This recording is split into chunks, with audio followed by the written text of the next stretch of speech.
Olá, meus queridos. Hi, guys. Faz tempo que eu não falo, né? Olá, pessoal. Tudo bem? Vamos continuar então a partir do 39, se não me engano, 39, não é? Então, terminei falando aí sobre o dia 21. Moro em Rio de Janeiro, um lugar espetacular. Divina ainda mora no mesmo lugar, do lado da estação de comboio. Ali você pega o comboio e vai para Lisboa Oriente. Lisboa Oriente é uma estação espetacular para quem já esteve em Portugal. E quem não teve um dia vier, Lisboa Oriente, ali tem o Vasco da Gama, tem shoppings enormes ali, assim, tem rodoviária. Lisboa Oriente passa quase todos os comboios, exceto um. Passa o Fertagos, aquele que eu pegava para ir lá para o Barreiro, para ir para Pinhal Novo, Setúbal, ele atravessa o rio, chama Fertagos, comboio maravilhoso, ele sai de Roma Areeiro e vai lá para Setúbal e às vezes também vai para Coina. Bom, por falar em comboio e estação, rapidinho aqui, antes da gente começar a falar de Melhada, que é a última obra que eu vou trabalhar em Portugal, eu tenho que comentar, como é a história disso, eu tenho que comentar e vocês vão adorar, porque isso envolve memória. Eu não sei se eu comentei eu acho que eu comentei que o meu livro de gramática, se o aluno abrisse a página e lesse uma frase, eu falaria o título e o número da lição, tipo... The menu, o cardápio, por exemplo, eu até lembro hoje, 11, a lição 11. Com aquelas andanças minhas de dando aula de inglês em Lisboa, eu conheço Lisboa com uma palma da minha mão e eu andava muito de metrô, né? Metropolitano, é o metrô. A linha de metro, assim como São Paulo, tem várias linhas. Aqui tem a verde, amarela, azul e vermelha. E elas se cruzam em alguns lugares. Então tem estação que pega a verde com a vermelha, a amarela com a azul. E um dia eu falando para uma pessoa aqui, portuguesa, vocês não vão acreditar o que eu fiz, eu falei assim para ela, se falar para mim, porque olha o que aconteceu, português, são dois idosos, mas eles estavam confundindo Cais Sodré com Cascais. Ele estava discutindo com a mulher dele e eu escutando na estação. Ele falava assim, tem que pegar o metro, e eles não têm paciência com a própria mulher, assim como a gente, eles também não tem paciência com a própria mulher. Caraças, tem que pegar o metro para Cascais. Aí eu, desculpa senhor, o senhor quis dizer Cais Sodré?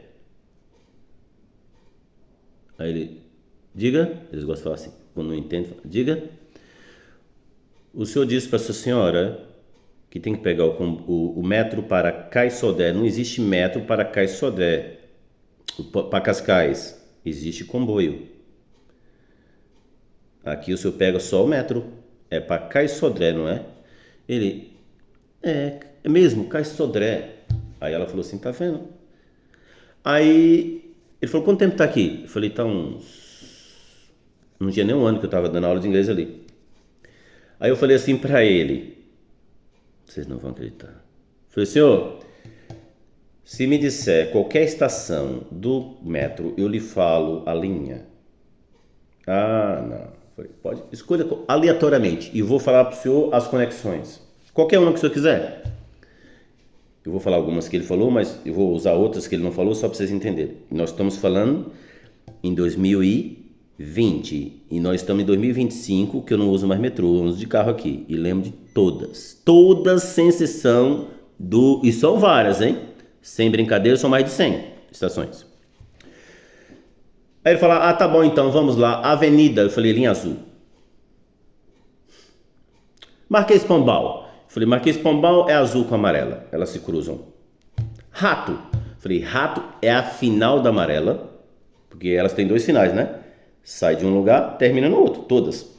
Eu falei, rato é a final da amarela e posso dizer para o senhor que o final da outra, o sentido contrário da amarela, onde termina, é o de velas.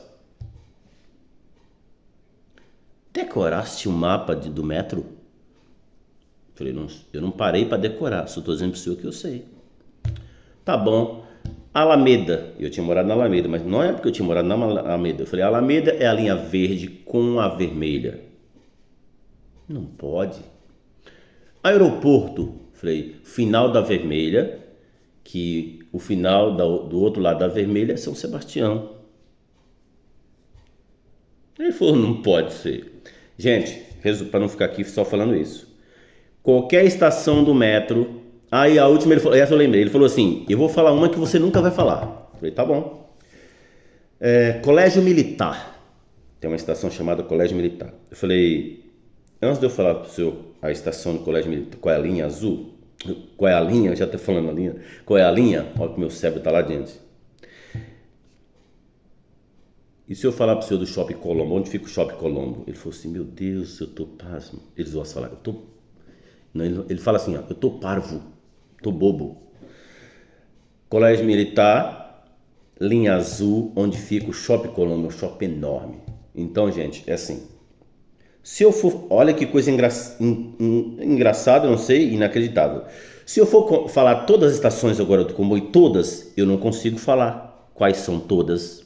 Mas se você falar qualquer uma delas, eu lhe falo a linha. O negócio que não dá nem eu consigo explicar isso.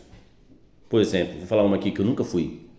Olivais. Olivais é a linha vermelha. Você que está em Portugal, se eu estiver falando besteira, deixe os comentários. É sério, isso não é negócio de louco. Bom, tomou um tempinho aí, mas isso é uma história, então é para contar a história, né? História que na verdade são fatos. Pega o comboio, tudo isso começou por causa do Lisboa Oriente, né?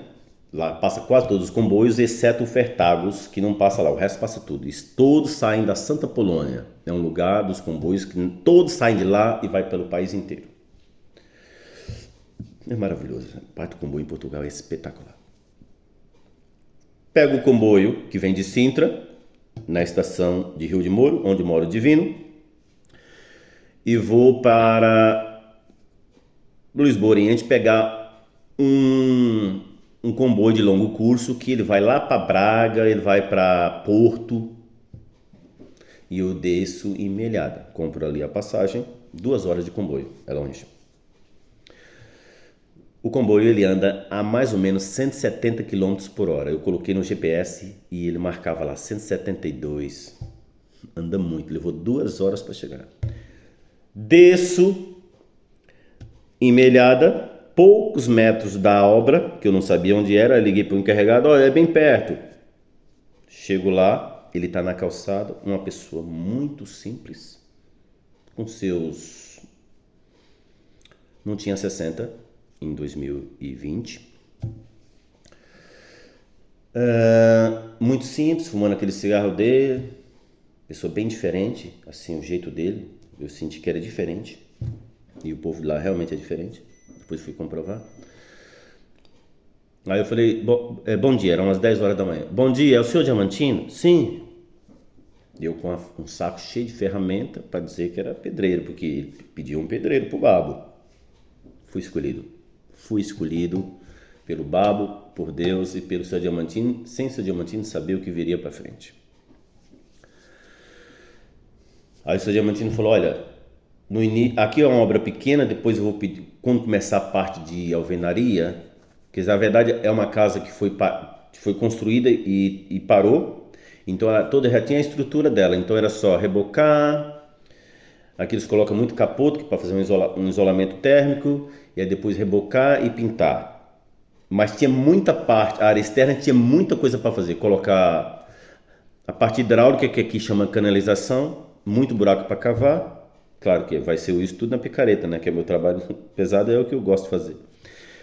Aí ele falou, tem muitas coisas para nivelar aqui, eu só vou chamar 2 pedreiros quando começar a parte de rebocar essas coisas, então vai ficar só eu e você. Ele chamou um ajudante português lá de Melhada mesmo, mas ele ficou poucos dias. Os jovens portugueses não aguentam trabalhar em obras. Saiu, ficou só eu e o seu Diamantino. E o seu Diamantino colocando a mão na massa como eu, cavando buraco comigo e nivelando terreno. Aí veio o engenheiro, que é o patrão dele, ele é meu patrão, é o Babo. O Babo me colocou na obra do seu engenheiro aí, o Diamantino, o engenheiro Almírica. E claro que o seu encarregado Diamantino manda em mim, mas eu não sou empregado dele, sou empregado do Babo. Mas assim, uma empresa, você já sabe que eu já falei isso. Bom, aí veio o engenheiro ia lá muito raramente, ficou só eu e o seu Diamantino.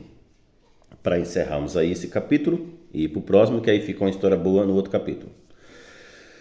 Aí o seu Diamantinho falou, nós vamos ficar juntos aqui, só nós dois. Vai ter uma casa que o patrão alugou para você, daqui a pouco nós vamos lá, nessa casa. E é uma casa de 3 quartos, porque quando vier mais 2 homens, cada um fica num quarto. Então a empresa ia ter um alojamento para nós. É uma casa boa, em Cepins, é uma aldeia pertinho de Melhada, 5 quilômetros. E não entreguei o meu quarto para Dona Iraci, porque como eu tive tantos problemas com moradia, e vocês vão perceber mais para frente que eu só ia lá uma vez por mês, no fim de semana, uma vez por mês só. Os outros, quando começaram a trabalhar na obra, todo fim de semana ia para Lisboa. Eu não, eu ficava na casa, no alojamento. E eu mantive o quarto porque eu falei, um dia quando a Alice chegar, eu tenho um lugar para morar. Pensando no futuro, eu falei, não vou entregar o quarto. Pagando para ela, ela baixou para 200, falou, não, então já que você não está vindo usar aqui, só vem uma vez por mês, você paga só 200 e ficamos lá. Todo mês eu pagava para ela. Então nós já estamos aí no finalzinho de outubro, que eu cheguei lá dia 21 de outubro, guarda essa data. Próximo capítulo, vamos começar a vida aí com o seu Diamantino e vamos ver o que vem por aí. Muito legal. Aí, gente, só digo para você, não tem mais... Pode ter até choro, eu posso até chorar porque são bons momentos. Agora é só contar bons momentos até o dia de hoje, que é 2025. E aí nós estamos falando de uma obra, né? Então vai vir momentos bons, que eu nunca tive um momento bom na obra. E aí é quando eu começo a chamar a atenção do seu Diamantino. Uma pessoa que vai investir em mim, que vai acreditar em mim, que vai confiar em mim. Vai deixar a obra 3, 4 dias na minha mão, por exemplo, e sabe que está tudo bem. E vai vir muita coisa legal que vocês vão gostar. Falar, isso finalmente merece. Obrigado, fica com Deus e até o próximo capítulo, se Deus quiser.